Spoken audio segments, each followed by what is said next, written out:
Kumuha naman po tayo ng update sa kalagayan ng ating mga kababayan na apektado ng pag-aalboroto ng Bulkang Kanlaon. Makakausap natin sa telepono si Mayor Rex Halandoon ng La Carlota City sa Negros Occidental. Magandang gabi po, Mayor Rex. Si Dominic Almelor po ito ng PTV Ulat Bayan Weekend. Magandang gabi, Dominic, at saka yung kasama mo, Angkor, sa mga taga-subaybay sa inyo. Magandang gabi po. Mayor, ano na po ang situation on the ground dyan sa inyong lugar sa gitna po ng nararanasang epekto ng habagat, Mayor?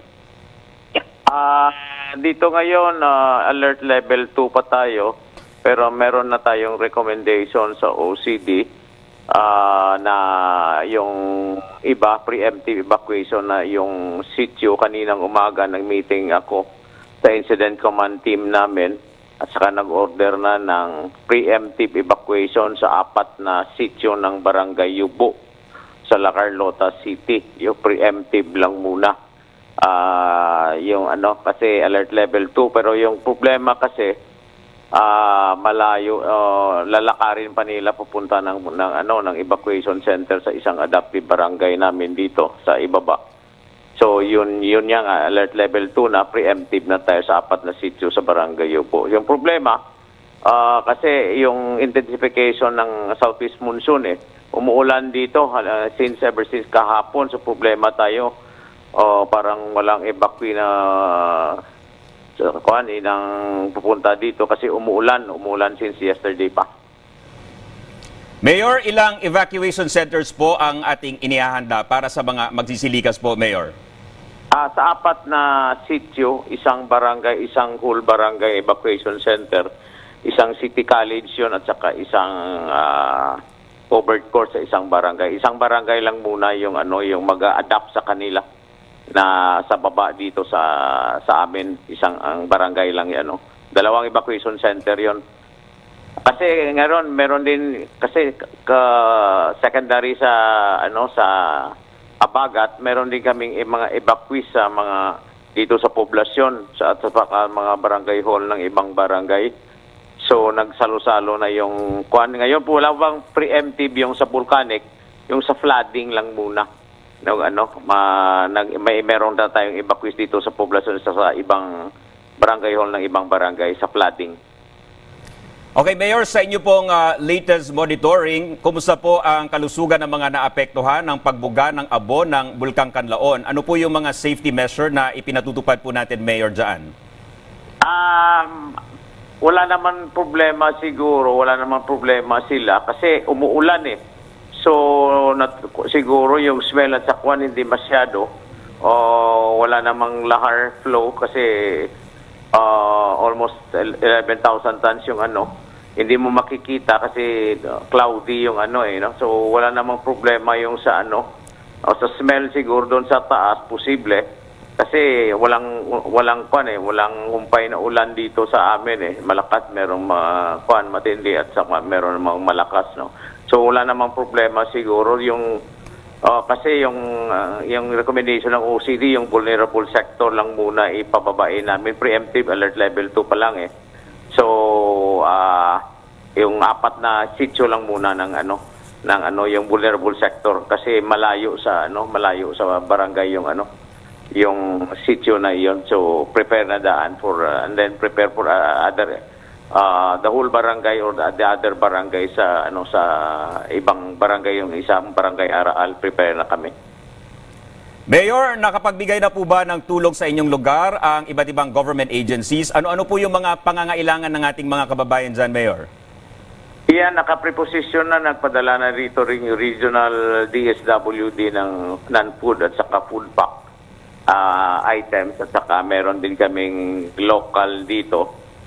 Preparado na lahat na kailangan namin dito sa evacuation center namin. Preparado na lahat, especially yung local. Tumatawag din sila ng yung mga yung regional director natin at saka provincial director natin kung anong kailangan ng Red Cross. Nagpadala din ng mobile kitchen nila. Pero wala pang tao doon sa isang evacuation center kasi umuulan So yung sa flooding lang muna yung pinapakain namin dito sa ibang sa evacuation center. Yung probably siguro pag-upa ng ulan siguro yung iba punta na dito. Mayor, ano po yung advisory at payo sa inyo ng VIVOX kaugnay po sa posibilidad na iakyat sa Alert Level 3 ang estado ng bulkan at yung posibilidad din na magkaroon ng phreatic explosion, Mayor? Yun nga advisory nila. Sana Alert Level 3 yung preemptive evacuation sa 4 na sitio. Alert Level 2 pa lang, meron na tayong preemptive yung advice ng PBOX at saka OCD. Nandito kahapon yung Regional Director ng OCD, Director Alvarez, nag-advise na yung vulnerable na, huwag na natin hintayin kasi parang aakyat sa level 3, so huwag natin hintayin na level 2 pa lang i-evacuate na preemptive na yung at saka kung mag-level 3, i-force na yung 4 na sitio. So, yun ang recommendation ng PBOX. Kasi nagko-compound yung problem to. Secondary sa yung monsoon rain. Nagko-compound yung problem. Yun nga, kung there's a break in the weather, probably siguro pupunta na dito yung 4 na sitio. Mayor, kapag ganyan po ang nangyari at lumawak pa yung permanent danger zone, gaano po tayo kahanda sa ganitong scenario, Mayor? Wala tayong household or structure doon sa permanent for danger zone sa LGU ng La Carlota. Unlike sa ibang LGU kasi sa Canlaon, wala akong household doon sa 4 kilometer danger zone. Ang sa akin, yung sitio namin, yung 6 kilometer danger zone, yun ang i-preemptive namin. So wala akong 4 walang tao doon sa 4 namin. We make sure na walang tao doon ever since, no?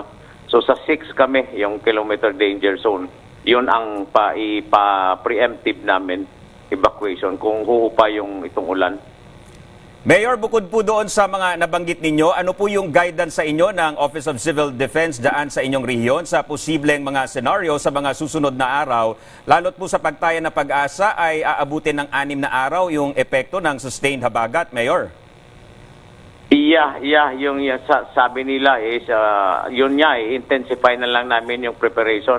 So naka-operate na 24 hours yung OPSEN namin, Operation Center.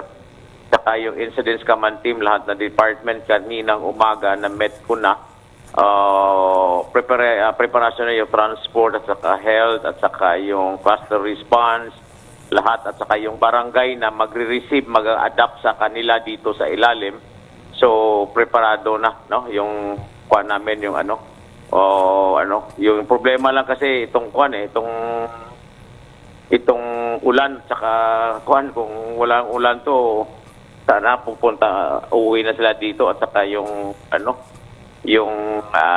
gabi, no. So pag sana yung kuan mag-simultaneous lang wag sana yung mag-irap ng malakas na ulan at saka gabi para patulungan natin yung at least prepare, but we can never tell na yung plan natin perfecto unless we experience something. But during the June 3 we have lessons learned sa June 3 yung phreatic explosion natin, so naka-learn tayo ng lesson doon na apply na natin doon sa bagong evacuation plan natin dito sa LGU.